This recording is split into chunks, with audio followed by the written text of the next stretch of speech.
everybody, in this video we're going to continue to look at the radical equations and solving radical equations, and in this one we're going to look at what happens when we have two radical equations or expressions that we cannot combine because they're not the same, but we still have to solve for them. So we're going to solve equations with two different radicals.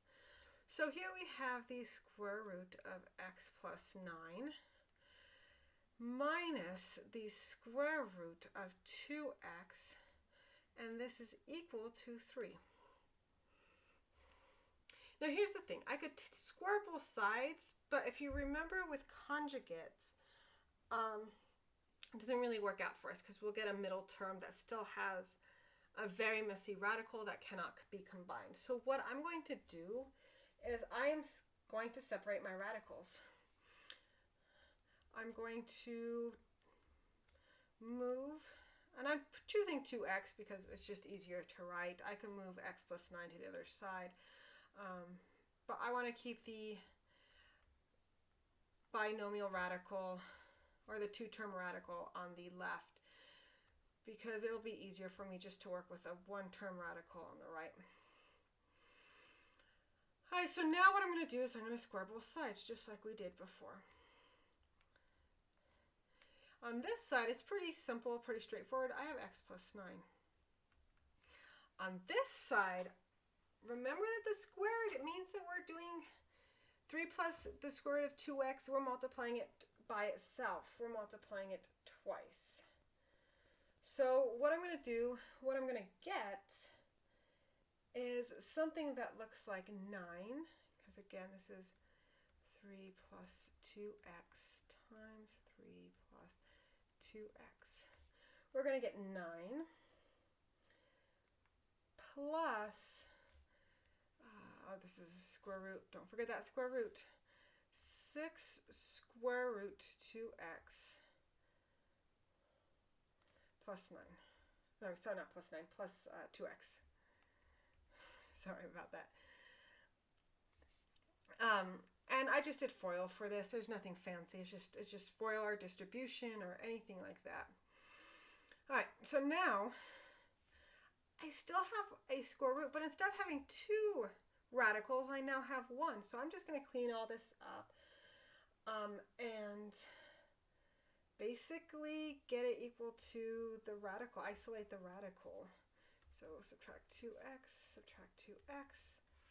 So I now have negative x equals 6 root 2x. I could move the 6 over. I could keep the 6 there. It's a factor, so it doesn't really make a difference. Square both sides is x squared, because negative times a negative is a positive, equals 36 times 2x.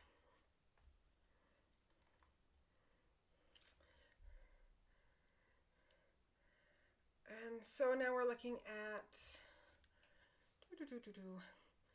x squared equals 72x. Move that over and I get x squared